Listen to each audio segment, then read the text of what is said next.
Ania ang nagunang tudling sa Ronda Brigada. 26 anyos nga lalaki na palgang patay sa kasagbutan nga bahin sa Purok Kabuay, Barangay Sinawal, Jansan. Duha ka suspek sa pagpatay sa usa ka cowboy sa Jansan dakpan sa otoridad. Magumagi pusil patay sa mga sundalo sa Sarangani. Pamilya sa biktima nanawagan og hustisya. Computer shop sa Barangay Apopong, Jansan gilungkab. 18 anyos nga suspek arestado. Kapin 30 ka panimalay naug daw sa sunog sa Barangay Kalumpang, Jansan.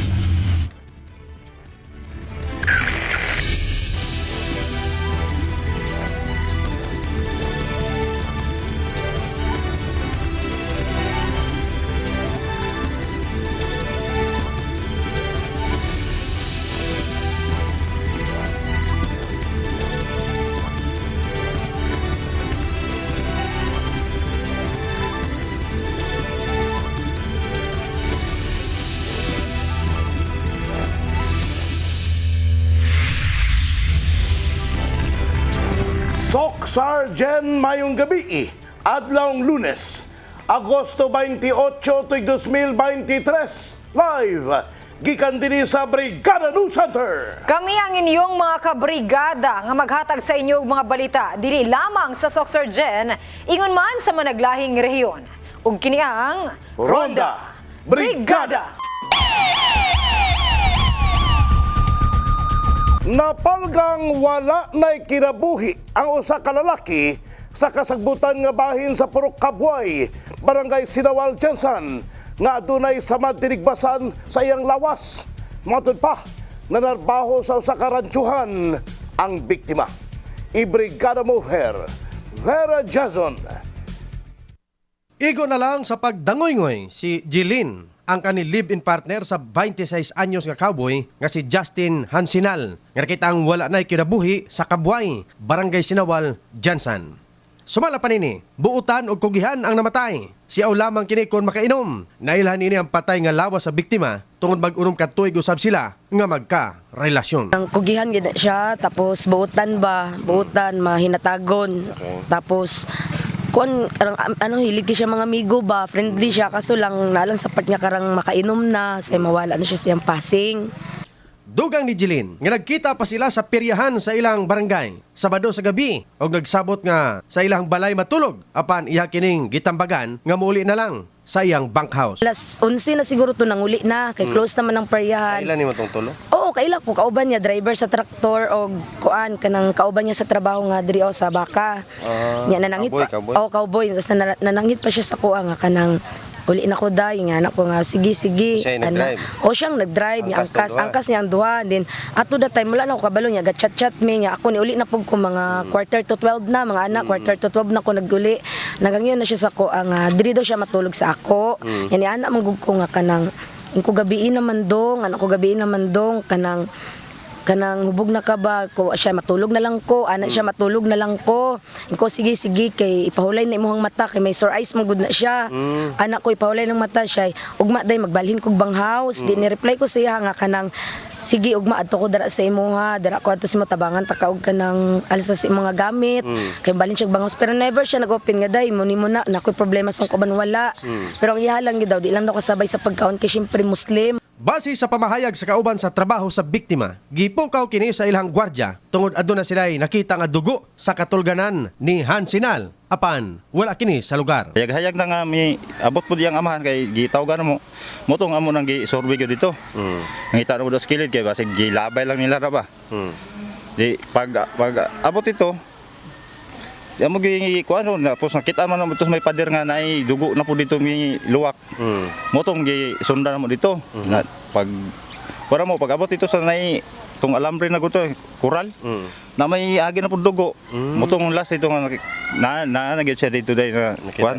Nakita na mo ito nabuyod na siya. Sa pasiunang resulta sa investigasyon sa Macar Police Station o guman usab sa pagsusi sa crime scene sa Suco, gisulti ni Police Major Robert Porres nga gitigbas ang biktima og posibleng dili lang usa ka tawo ang naghimo sa krimen. Aduna usab sila ay gikonsiderang suspect. Doon sa kanyang tinulugan, no, sa loob ng compound ng Alsona compound, and doon siya pinatay, pinagbubuhat at dito itinapon. So I believe that this is not just a done by one person. So this could be a two or more person conspiring each other to hide the crime. No? So when they successfully killed the victim, this is actually a case of murder. Mismo ang kani live-in partner o ang amahan sa biktima ang nitabang sa pagpangita sa biktima hangtod nga rakitan. Gumi kanini, hustisya ang ginasinggit sa kani live-in partner o sa amahan ni Justin Hansinal. Human gisusi sa otoridad ang dapit kung asa napalgan ang patay nga lawas sa cowboy, giadton usab sa otoridad ang ilang bank house og nasuta nga dunay mga dugo padulong sa kasagbutan. Adun usab hagdan nga nakita nga posibleng gigamit aron ipasaka ang lawas sa biktima og madala palayo sa ransuhan. Nasuta usab nga aduna kini samad sa tuo nga dalunggan og sa tiyan nga bahin. Gituhuan nga sundang ang gigamit sa mga suspitsado. Gialgar usab sa kani live-in partner nga nawala ang cellphone ug kwarta sa biktima. Naanawagan usab si Police Major Pores sa duha ka kauban sa trabaho nga mopakita og muhatag pagpaklaro sa nahitabo. Nanawagan, no, sa persons of interest na nakapapanood o nakarinig nitong ating panawagan, pwede pong pumunta sa station, pwede kayong tulungan natin, no, para mabigyan linaw at malaman natin talaga kung sino ba talaga ang pinaka-prime suspect sa pagpatay nitong biktima. In the heart of changing lives, kini si Ver Jason para sa Brigada News Jansan, Brigada News. Baguhay lang nga balita mga kabrigada, duha ka prime suspect sa pagpatay sa biktima nga dunay samad tinigbasan sa lawas ang nadakpa na sa otoridad. Ibrigada mo Russell Jean Mantile. Dakpan na sa kapulisan ang duha ka prime suspect sa pagpatay sa usa ka cowboy nga giilang si Justin Fernandez Hasinal, 26 anyos nga napalgan sa kasagbutan nga daghan matud pa og dinunggaban sa managlaing parte sa iyang lawas sa Kabuay Barangay Sinawal Jensan gahapon Agosto 27. Human gikumpirma sa ginganglang Jonard nga usa sa nakauban niini sa inom ayha nahitabo ang insidente. Matud ni Police Major Robert Forres, Station Commander sa Macar Police Station, aton sa hot pursuit operation, isa si Jonard sa nahimong person of interest sa pagpatay sa biktima. We identified another person of interest na nagngangalang si Jonard Laranio. So kahapon nakuha sila ng anti-operatiba, sinamahan ito ng kanyang may bahay. Kagabi, no, nagkaroon tayo ng tactical interrogation kay Jonard and interview sa kanyang may bahay. So at the onset of the interrogation with Jonard, medyo uncooperative siya and makikita naman sa kanyang mga sinasabi na para meron siyang tinatago.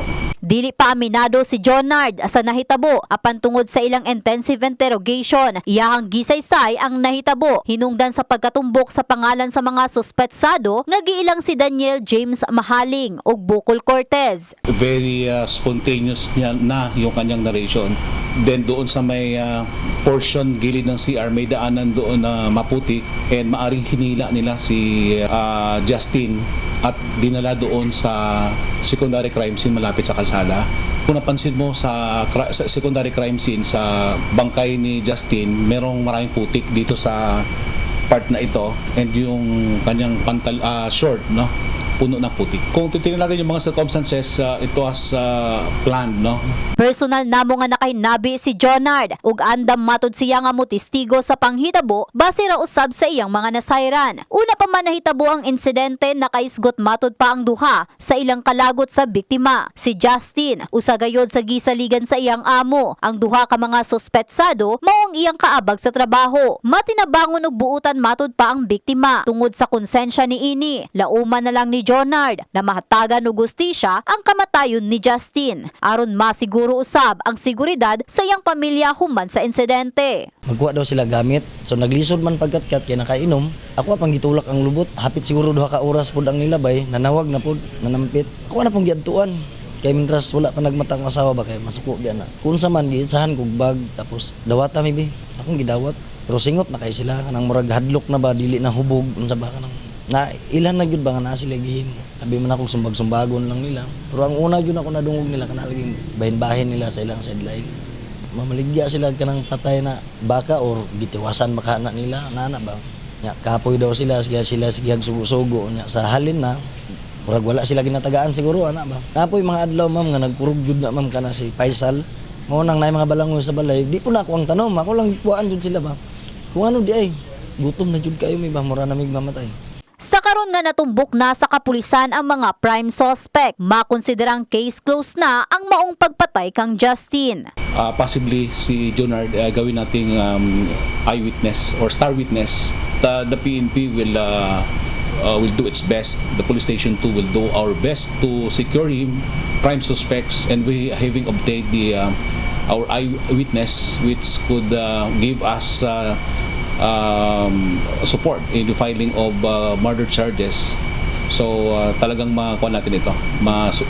Consider natin to na good as solved, no? Yung kasong pagpatay kay Justin. In the heart of changing lives, kini si Brigada Russell Jean Mantile sa Brigada News Gensan, Brigada News. Hustisya ang gisinggit sa pamilya sa usa ka mag-uuma nga gipusil patay sa mga sundalo nga miyembro sa 38th Infantry Battalion, Philippine Army, kadtong Hulyo 27, 2023, pasado alas 9 sa buntag sa Sitio Matingaw, Barangay Tambilil, Kiamba. Ibrigada mo enemy Mogpon. Hustisya mao kini ang gisinggit ni Marilyn ug sa iyahang mga anak alang sa kamatayon sa ilang padre di pamilya nga si Alvin Punto, 52 anyos, taga Sitio Matingaw, Barangay Tambilil, Kiamba, Sarangani Province, nga sumala pa gipusil patay sa mga sundalo nga miyembro sa 38th Infantry Battalion, Philippine Army kaniadtong Hulyo 27 sa kasamtangan nga tuig pasado alas 9 sa buntag sa Sitio Matingaw, Barangay Tambilil, Kiamba. So nangyari po sa asawa ko, pinatay ng sundalo. Nakita po ng mga anak ko po sa nangyari na siya po ay binaril. Mga 38 IB po. Sumala ni Marilyn, nagkoordinar ang iyang mister sa mga sundalo ug kapulisan kaniadtong Hulyo 26 nga mosaka kini sa iyang uma sa Barangay Tambilil sa Naisgutang probinsya aron mag-harvest og abaka pangpalit og gamit sa ilahang mga anak nga motungha sa abli klase apan sa wala damha pagka Hulyo 27 didto na nahitabo ang insidente. Tumakbo ako pababa po sa detachment. Nasugatan ko po doon ng mga anak ko. Yun panganay po na lalaki. Tinanong ko po siya ano po talagang katotohanan. Sabi ng anak ko, oo ma, binaril po si Papa ng mga sundalo. Bakit ganun ma? Nag-coordinate naman si Papa sa kanila. Tapos po paglabas ng opisyalis nila galing po sa detachment po. Sa loob ng detachment po. Wala, sabi niya sa akin po na bakit ano bang ginawa ng asawa mo doon? Sabi ko, sir, nanguma sir, mangud tong area sir, di ba sir, nag-coordinate siya. Ang sabi po ng opisyalis sa 38 po, ang sabi po niya, hindi yung 38, sabi niya, taga-division yun dahil ang division walang address, gala ng gala sa bundok. Sabi ko hindi, diniit ko rin po na hindi, 38 IB dahil may nakakita. Sino? Sabi niya. Sabi ko dalawang anak ko nakatakas. Sabi niya may anak pala siya, sabi niya ganun po. Tapos pumasok na lang po siya sa loob. Di na po niya akot niya pinansin. Yun po, wala akong magawa dahil wala na po akong malapitan doon sa labas po. Nagtuo ang asawa nga target sa mga sundalo ang iyang mister atong higayuna tungod bag-o pa man nahitabo ang insidente. Adunay nasulti ang biktima sa iyahang asawa. Ito pong nangyari sa kanya. Sinabi po niya lahat sa akin nang siya'y buhay pa. Nabinigyan po siya ni Art Sandoval ng tracking device, cellphone, bala, at ninakawan pa po siya ng picture para may report daw yun si Art Sandoval sa kanyang opisyalis para may complacement po. Tapos po, tinanong pa po niya kung ano po ang armas ng mister ko. Sabi ng mister ko, liso-liso yung didosis. Sabi niya, huwag kang mag-alalagaw. Ipaalam ko sa opisyalis ko, baka mahiram po pa ko yun armas na mas hastig pa po doon. Noon pong July 12 po, na alas 9 po ng gabi, di po siya makatulog, ma'am. Sabi niya sa akin, Lau, sabi niya, pag may mangyari sa akin, sasabihin ko una sa'yo kung ano ang mga sinabi ng mga isto sa akin. Sabi niya, yun po, may mga items binigay po sa kanya. Sabi niya, isumbong mo yun sa lahat-lahat kung may mangyari sa akin. Base sa pahayag sa duha ka anak, nasaksihan nila ang panghitabo nga pagpamusil sa ilahang amahan tungod kuyog nila kini sa uma atong higayuna nga nagharvest og abaka. Sa bahin ni Lieutenant Colonel Michael Angelo Canduli, commander sa 38 IB sa Philippine Army, tinuod nga adunay nahitabong engkwentro sa lugar. Yes, totoo po yun. No? Na-identify natin na yun yung kasama doon sa namatay pagkatapos ng engkwentro. Ganitong nangyari, base dun sa ating report, ay naunahan yung ating tropa. In fact, may 2 tayong wounded. At yun ang unang nangyari hanggat bumawi yung ating tropa. So, base dun sa report, kasama ni Alvin Punto, kasama niya at may mga kasama pa siyang iba na armado. Sila yung nanambang dun sa ating sundalo. Ngayon, kung may mga duda sa mga ganong mga bagay, maaari naman nilang paimbestigahan. At kasi very evident naman po yung nangyari. No? Hindi naman po pwedeng na nasugatan, meron tayong 2 sundalo na sugatan. Pagkatapos sabihin natin na ginawa-gawa na lang yung kwento. Sama doon sa naman na-recover, no? Yung 12 gauge na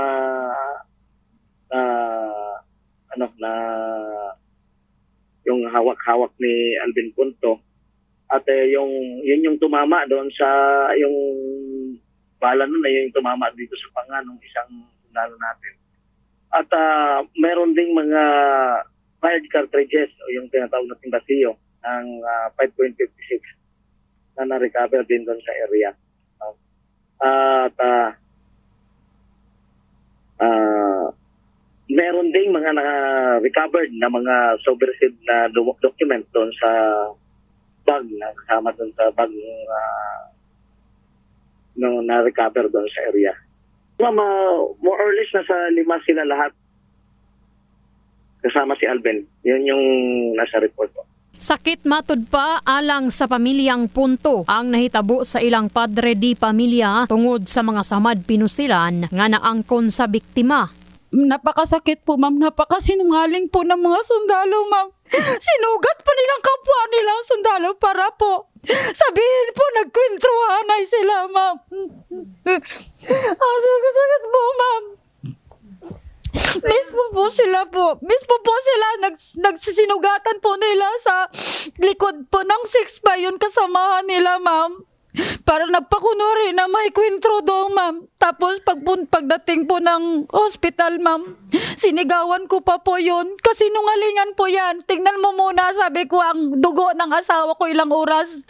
At saka yung dugo mo, kanina pa ka pa sinugatan, nasa likod ng 6 by, sabi ko po ganun. Kasi nungalingan yan, ma'am. Di kayo maniwala dyan. Walang kwentro po doon sa area namin. Wala pong mga, doon, rebelde po. Ang gusto ko po, ipa-autopsy ko po ang asawa ko kahit po laban sa aming batas po ng bilang traditional Islam. Di po yan haram. Ang haram po doon, pag siya'y namatay na nagkasakit, yun po. Para sa akin po, para matigil na po ang pag-ano niya sa amin, mabalagi po siyang nagpakita po. Tapos sa mga anak ko po, laging nagkasakit po. Maamoy po nilang amoy na dugo po, ma'am. Hindi man naman po lahat ng sundalo galit ako. Butsyag sa mga kabanay nga nalubong na nila ang biktima kaniadtong Hulyo 29 sa kadlawon, subay na sa tradisyong Muslim. In the heart of changing lives. Kini si Brigada Enami Mugpon sa Brigada News Jansan. Brigada News. Nakakustodiya karon sa selda sa Macal Police Station sa Jensan ang usa ka 18 anyos nga lalaki human kini nasikop sa kapulisan sa pagpanglungkab og computer shop sa Purok 13, Phase 1, Alcazar Lanton, Barangay Apopong, Jensan. Ibrigada mo, enemy Mugpon. Dili makatuo si Nora Lagahit nga mabuhat sa iyang kamanghuran nga anak ang pagpangawat sa usa ka computer shop sa Purok 13 Phase 1 Alcazar Lanton Barangay Apupong Jensan tungod adlaw o gabi imatud pa niya kining ginamaymayan. Nakurat na lamang ang inahan sa nadawat nga balita nga nadakpan sa otoridad ang iyang anak nga naila kang Lazaro Lagahit alias Jikoy, 18 anyos. Moto istorya sa iyang magulay siya nga ma si Jikoy ba ngano nanglungkap daw dito sa internet aning ko asa dapat isa di lagi daw nga lugar lam natin na ko sa kong sarili dili ba na si kana kong anak sa tinulang ako nakabalo ko sa kong anak nga dili gina niya nahimo ambot nga no natingala bita ko nga sa pagkakaroon nga si ko kunauna nga sa akong mga anak dili man na si Jikoy ko mga anak lago inan ingon siya nga ambot lang sa mga barkada gyud siguro tama gyud ay barkada kaya ang gihimo niya diri ikatulo naman dai na wala gyud na ingon nga siya lang dili na niya mahimo basta-basta maglungkap sa isa ka internetan nga wala say kauban nago na nagpaluyo ma'am di ba og sa imong kabahin siguro no kan ako imong dili na ako mahimo kaso lang kay Jikoy karon giamin na lang niya kay para wala na daghang istor kay og kato yang barkada sa San Jose God basig gipirsahan siya, gihulga ba? Akong ginako, basta gihulga, nga mutugan kayo nani ana God. Samtang, gibutsyag sa tag-iya sa computer shop nga permi na nagadula og computer ang suspect sa naisgutang lugar ug wala sila magdahom nga unayon matud pa sila sa pagpangawat kaniadtong Agosto 26. Alas 12 sa gabi pakuha nami kay sirado nami ba nya nakadungog ko nga naiga murag ambing ilaga lang gakuti-kuti sa computer karon kay amo ang kwarto dool naman sa shop nya pagsilip na mo sa bintana wala na nabungka na gipanglungkab na niya tanan ng 5 ka unit to idagan din siya nagigukod na mo nara giparking yang tricycle sa dulom kay para diretso sibat nya hapit ko na mo siya magkukura yun, nabunalan tong yung sikad, yung windshield. Yan, kusog mo siya mudagan. Yan, mao na to, nagpatawag na may rescue responde sa barangay. Yan, maura man to ma'am kay, di mo may katingala nga, bangunay day siya. Silingan niya, player man to siya diri. Nangatula na siya. Permi siya din. Pero may katatlo naman daw siya nangawat daw diri. Gisulayan sa Brigada News Team og kuha ang bahin sa dinakpan apan nagdumili kini nga mohatag og impormasyon. Gumikan sa nahitabo, porsigido nga magpasaka og kaso ang tag-iya batok sa suspect. Iya naman gugi-usab-usab ma'am, murag napatoy pang-upat unta kung wagid siya masakpan. Napasamo ma'am, dako naman gusto ng kwarta pod. Kaya sinsilyo ra to pero limpyo man na mo to hanap buhay. So, unsay plano niyo karon sir? Ako padayon ko ma'am kay gahi man gid siya mo, wagi siya nga pasaylo gyud ako. Wala gyud. So, perseguido mo mag-file ka. Karong Lunes daw mamingon si investigador. Samtang sa bahin sa inahan sa suspect. Magang unta ko ma'am, og pwede pa lang ma'am nga. Di lang gud unta nila padakon kaya luoy kayo in taon na mong sitwasyon ma'am. Wala dyan may kuwanan. Masugot ang taas sila. Hindi sila masugot ang may. Ano lang taon, ako magpakitlo dyan ko kaya yun ako makaya. Kaya natingala bita ko sa kong anak nga. Yun na naman ka ko. Wala ta makaginatudluan. Adlo gabi ko ang nakakuan sa iya, ma'am. Tagamay may wala na ko na yung ginapasagdan na siya wala, ma'am. Base sa record sa kapulisan, 5 ka unit sa computer ang gilungkab sa sospek kung asa nakuha niini ang kapin 10,000 ka pesos. Atol sa pagkasikop sa sospek, na-recover kaniya ang 322 pesos ug sumala pa, nagasto na matud pa niini ang kwarta. Ang gimanihuan niini nga sikad anaa karon sa kustodiya sa kapulisan. Sa kasamtangan, nagpabiling tanggong sa selda sa Makar Police Station ang nahisgutang dinakpan. In the heart of changing lives. Kini si Brigada Enami Mugpon sa Brigada News Jansan. Brigada News. At ang isa mong pagbalik, 19 million pesos nga kantidad sa smuggled cigarettes na kumpiska sa checkpoint. Filing sa COC alang sa BSKE gisugdan karong adlaw Agosto 28, 2023. Motorista patay human malambigit sa bangga sa Alabel, Sarangani Province. Karangtanan sa pagbalik sa ronda. Brigada!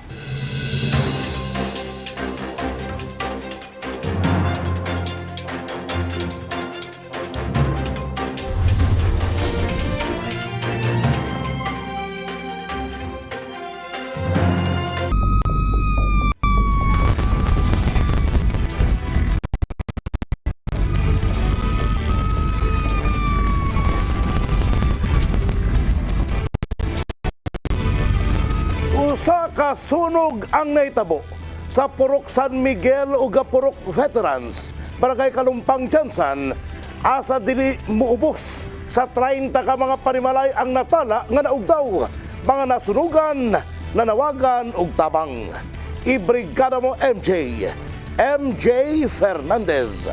Nasundan sa Brigada News Team ang sunod-sunod nga pag-abot sa mga fire truck gikan sa BFP Jansan ug mga Fire Volunteer Brigade aron respondihan ug apulahon ang dakong sunog nga nitabo pasado las 11 ang takna sa gabi sa Block 2, Purok San Miguel, Barangay Kalumpang, Jansan. Sa inisyal nga datos, giban-ab na ang dili mobos sa 30 ka mga panimalay ang gilamoy sa kalayo kung asa gatusan ka mga pamilya ang nahimong apektado. Usa lamang si Mrs. Cheche Megrinyo sa mga nasunugan ug walay nasalbar nga mga kabtangan.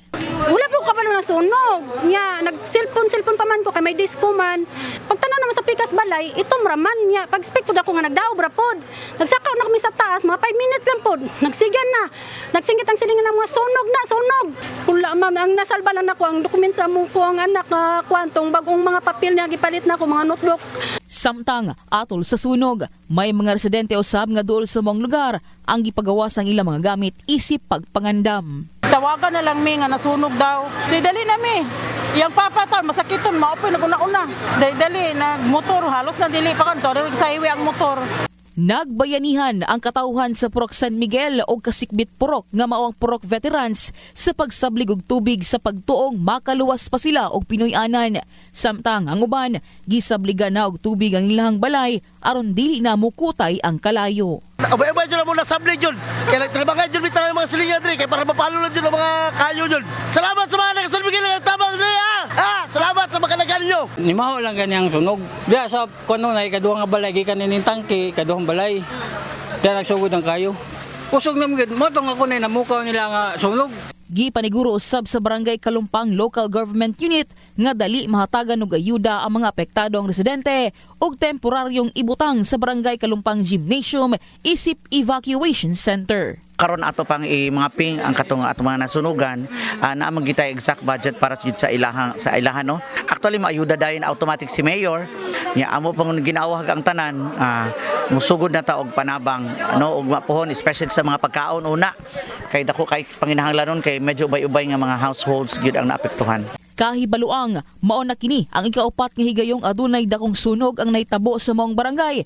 Kung asa, una na dinhi ang sunog sa Purok Saig kaniadtong tuig 2021, Purok Oblipas Jurassic kaniadtong bulan sa Abril ning tuiga, Lower Puting Bato kaniadtong bulan sa Hulyo, ug ang pinakaulahi ang naitabong sunog kaniadtong adlawng Sabado, Agosto 26 sa Purok San Miguel, Barangay Kalumpang. In the heart of changing lives, kini si Brigada MJ Fernandez sa Brigada News Jansan. Brigada News. Mga biktima sa sunog sa Purok San Miguel, Kalumpang, gihatda og hinabang sa mga social workers og City Disaster Office. Linya sa tubig nga naguba giayo sa Taga Water District. Ibrigada mo, Verdiazon. Nagtapok sa gymnasium sa Purok San Miguel, Barangay Kalumpang ang mga pamilya nga apektado sa sunog nga nahitabo kaniadtong Agosto 26 sa gabi hangtod kadlawon sa adlong Domingo. Sumala sa labaw sa City Disaster Risk Reduction and Management Office nga si Dr. Bong Dasira, 48 ka pamilya ang unang natagan og hinabang. Well, sa karon nag-distribute ta og initial relief assistance para sa kanila do sa 48 households na affected dito sa Purok San Miguel and Purok Veterans. Una pa lang ito, merong goods na galing ng CSWD and then meron ding goods na galing sa CDRIM. Sumala kay DC Lou Ordanita o Juliet Ortiz. Tapos sa lawas lamang ang ilang nadala. Lakip ang mga kagamitan sa estudyante, mao nga nagapangay sila og dugang ayuda. Kailangan kayo uniform sa mga bata, school supply, sapatos, maugid na mo kailangan karon. Wa kanira sir, mao na imong suot. Tapos lawas lang? Sige, kasi panginahanglan nyo karon? Sa number 1 din yung balay sir, balay. Ni-responde usab dayon ang Taga Water District aron mamaayo ang linya sa tubig nga napektuhan sa sunog. Kids repair soon as possible. Tapos katong mga metrohan nga involved nga nasunog ang ilang balay, temporary pull out, then after a month og maka-establish sila balik silang balay, request lang sila sa opisina for reconnection. Makita usab nga nauling gayod ang mga kabalayan nga nasunog. Usa ka lula nga si Mercedita Lumakang gibugha ang mapuslan pa nga mga 2x2. Kung do sa kwan sa anak nga nasunog. Nasunog ilang balay? Wa man wa man sila. Saan man ning kahoy? Isugnod na lang kay ug asa sila magpuyo, mo na lang po ilay igatong. So baligid daginot nimo ning nasunog na. Daginot na lang, ano sila kwarta jud. Ang pasyon ng report sa Bureau of Fire Protection, analang sa 7 ka gatos kalibo ang damyos sa 30 ka balay nga nasunog og padayon pa ang ilang investigasyon sa hinungdan ini. So as of this moment, maog gyapon tong numbers of affected nato sa sunog, no? For families, more or less na sa 30 ka pamilya. Same as the houses and establishments, nagyapon sa 30 ang ato ang count. So karon as of this moment na ato ang assigned investigator dito para mag follow up investigation regarding sa asa ug unsa ang hinungdan sa ato ang sunog. In the heart of changing lives, kini si Brigada Verdiazon para sa Brigada News Jensen. Brigada News. Na-embargo sa military checkpoint sa Barangay Bawing Jensen ang anaa sa 1,700 reams sa gituhang smuggle nga sigarilyo. Anaa sa 19 million pesos ang kantidad sa smuggled cigarettes nga nakita sulod sa tulo ka minivan cargo trucks. Mato ni Colonel Ruben Aquino, commander sa Joint Task Force Jensen, ang kontrabando na kumpiska sa checkpoint. Gikaingong gikan sa Palimbang Sultan Kudarat ang kontrabando nga gituhang i-deliver unta sa mga distributors sa Jensen. Gikan ang mga sigarilyo sa Indonesia ug miabot sa nasod pinagi sa baybayon sa probinsya sa Sarangani ug Sultan Kudarat. Samtang gibando ni Police Brigadier General Jimili Macaraeg, Regional Director sa Police Regional Office 12, ang investigasyon sa pagkatap sa smuggle nga sigarilyo sa Rion 12. Kinidungan sa taho nga dunay police personnel nga nambigit sa maong illegal nga aktibidad. Kisugda na karong adlaw Agosto 28 ang filing of Certificate of Candidacy kon COC alang sa mudagan nga kandidato alang sa barangay and sangguniang kabataan sa election kon BSKE. Ibrigada mo, Liza Labajo. Sa unang adlaw pa lang sa filing of candidacy, nagka-technical problem na ang buhatan sa Commission on Elections Jensen. Gani na pangitaan dayon kini og pamaagi sa COMELEC. Base sa datos sa COMELEC, as of 3 p.m., ana-ana sa 141 ang partial sa mga nag-file karong adlaw. Adunay kapin 18 ka mga kapulisan gikan sa nagkadaiyang ahensya ang nakatoka sa palibot aron ma-monitor ang mga nagagawa sulod ingon man masiguro ang kahapsay. Gani, ginalimitahan sa buhatan ang mga kandidatong nag-file og COC. Sa karon, lauman sa personahe ang kooperasyon sa mga kandidato ug musunod sa ilang mga ginapahamtang sa filing. Kung okay na ba, no? Sana hopefully hanggang 5 p.m. maging maganda naman yung flow ng ating filing of COCs. So, yun lang. Handa naman kami. In-expect naman namin na talagang marami for today because aside from it's lucky 8, holiday din. So, pinaghandaan namin yan. Samtang sa Commissions on Elections, kung COMELEC alabel, walay natala nga problema ug hanay lang ang pag-file og COC sa mga kandidato ug anaay designated area. Alang kanila, lakip na diri ang checking ug verification sa kandidato. Nag-provide kami og mga markings para sundon nila. Then actually may mga waiting area. Ginaan mo po na to. Dapat as much as possible na ang safety protocol gina-implement yan po na to. So wala mo kami nakitag mas, pero anyway, basta ang distancing naanang siya. Sagad sa mga lumulupyo sa Alabel, Sarangani Province, ang mga indigenous people ug dunay pipila kanila ang nag-file og COC. Since kay, syempre, isa ka IP, nakita dyan ako, naluwi dyan kayo kung mga iban good na ano. So, sa Barangay Pag-asa, ma'am, ang IPs 70% mi sa mong barangay o ang mga katigulangan po na mo nga wala naka-edukar sa ilang mga anak. Sa pag-file og COC, napuno kini og mga kanya-kanyang pakulo aron suportahan ang mga kandidato. Gusto na ko nga nagpakita jud og suporta sa akong kapitan nga magdaog siya karong eleksyon para makita i-continue niya ang pag-support sa amo dito sa Purok 8 Barangay Spring. Lakip sa nag-file og COC ning unang adlaw mao ang Barangay Kawas, Pag-asa ug uban pa. We are expecting today nga marami kung nagatuo sila kanang 8 nga swerte, but the COMELEC is always ready to receive them para sa filing of COC. Kahinumduman nga mulungtad ang filing sa Certificate of Candidacy hangtod Setyembre 2 ning tuiga. In the heart of changing lives, kini si Brigada Liza Labajo sa Brigada News Jansan. Brigada News. Sakto alas 12 sa tungang gabi ining adlaw, gipatuman na sa Jansan ang synchronized checkpoint. Kiniisip preparasyon sa pila ka bulang barangay ug sangguniang kabataan elections ning kasamtangang tuig. Ibrigada mo Lizel Labajo.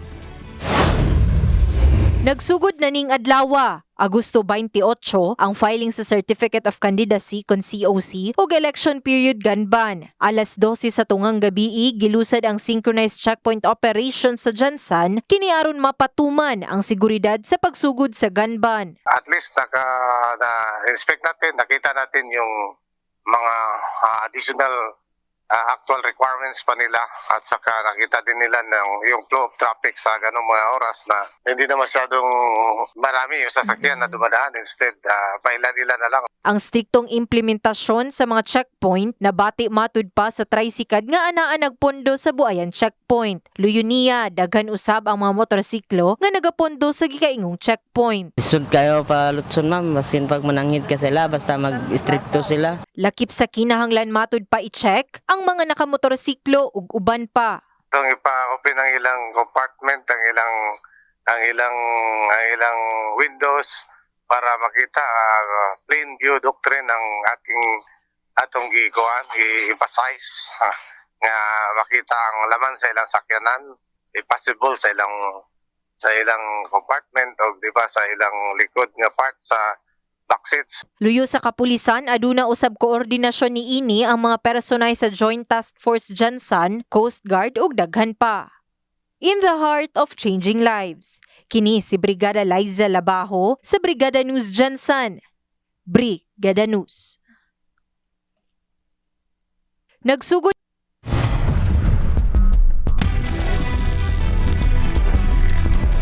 patay ang usa ka motorista human malambigit sa vehicular accident alas 8 sa gabi adlong Sabado sa National Highway, Kawas, Alabel, Sarangani Province.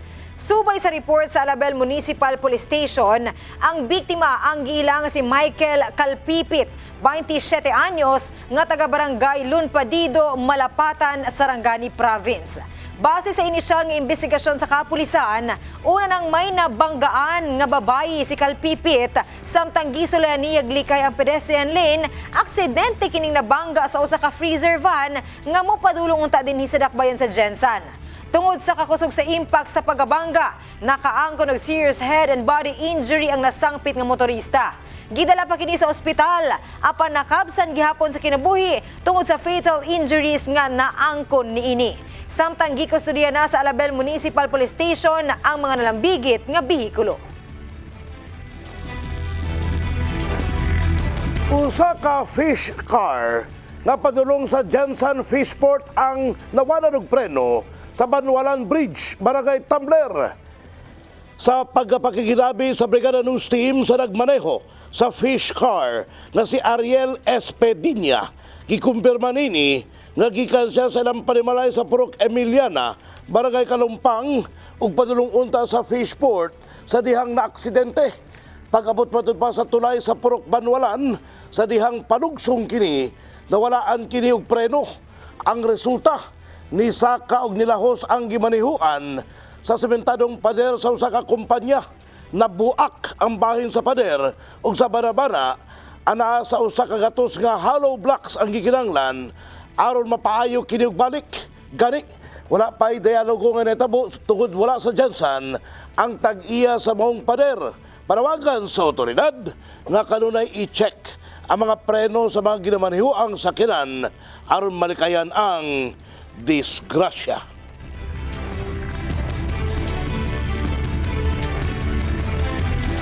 Mukabat sa kapin kun kulang 900,000 ka estudyante sa elementarya hangtod sa senior high school ang gilaumang mubalik sa klase ugmang adlaw Agosto 29. Butchag ni Carlito Rocafort, Regional Director sa Department of Education kun DepEd 12, ang maong ihap gikan sa 1.2 million nga mga magtutungha nga nag-enroll ning nakalabayng school year. Matod ni Rocafort, andam na ang ahensya sa pagsugod sa school year 2023-2024, luyo sa kakulangon sa magtutudlo o classroom sa nagkadaiyang bahin sa rehiyon. Sa dato sa DepEd, ana sa 44,000 ka mga magtutudlo, lakip ang non-teachers ang ana sa ilahang buhatan. Apan giangkon nga kulang gihapon kini, itandi sa ihap sa mga magtutungha nga gilaumang musulod sa mga tulunghaan. Gawas niini, duna usab kakulangon sa classroom, asa dunay mga eskwelahan nga nagpatuman og shifting. Luyo niini, pipila ka LGUs ang mitabang sa pagtubag sa problema sama sa pagpatukod og temporary learning centers. Sa karon, dunay mga hiring sa magtutudlo aron matubag ang kakulangon sa ihap sa mga teachers sa rehiyon.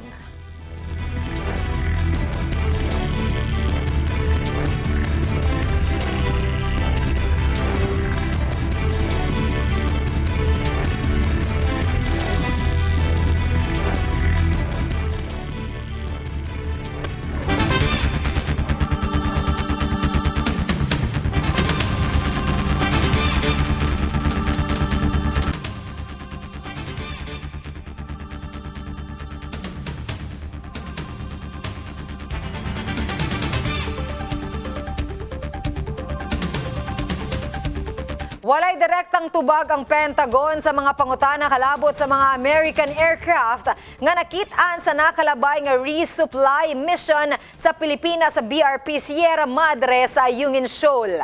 Sa usa ka press briefing, wala man diretso nga gitubag ang mga pangutana, nasangpit usab ni Pentagon Press Secretary Brigadier General Pat Ryder nga ang suporta sa US sa pagpabilin sa national sovereignty sa Pilipinas.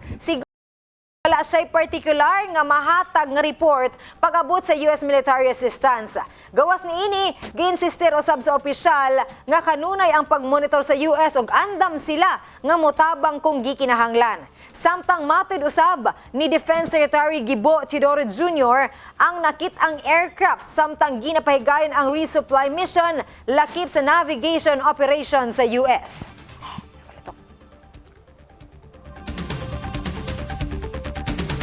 Subling nagpaklaro ang Department of Labor and Employment Condole nga bisan walay petition sa wage increase. Ginaksyonan sa tanang Regional Tripartite Wages and Productivity Board ang hangyo sa mga mamumuo. Sigon kay Labor Secretary Bienvenido Laguesma, adunay mga proseso nga agian ang mga petition ug dili kini mapatuman dayon. Gipasabot ni Secretary Laguesma adunay mga konsiderasyon sa nagkadayang rehiyon. Una pa man aprobahan ang bisan unsang wage order nga adunay kalabutan sa gross domestic product kung GDP, inflation o kung unsang pwedeng may tabo sa employment level sa matag rehiyon. Sa laing interview kay Gabriela Party List Representative Arlene Brosas, insistir nini na kaya nga aprobahan ang ilahang petisyon na 750 pesos across the board wage increase apan dili lang matud pa kini aprubahan.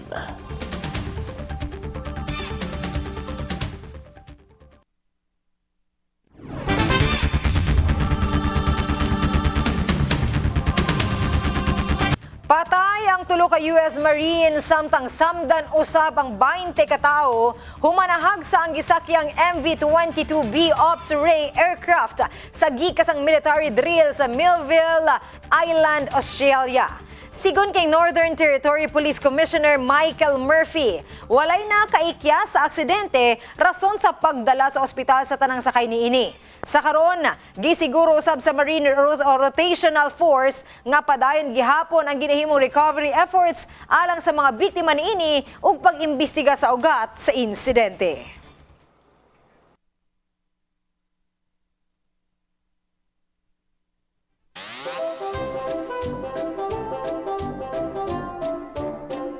Nakaangkon og Guinness World Record title nga dunay pinakataas nga ikog ang usa ka iring sa Michigan, USA. Apan una pa man ini naangkon ang titulo nga longest tail on a domestic cat. Una na kini nga nasakmit sa iyang igsuon. Aduna kini katas-on sa ikog nga 16.07 inches. Sa gamay pa lang matud pang iring nga si Altair, ilahan ang gilauman nga musunod kini sa yapak ni Cygnus tungod sa iyahang paragsaon nga ikog. Gawas pa nini ang nanag-iya kay Altair mausab ang nanag-iya sa iring nga nakaangkon sa titulo nga tallest living domestic cat in the world nga si Fenrir.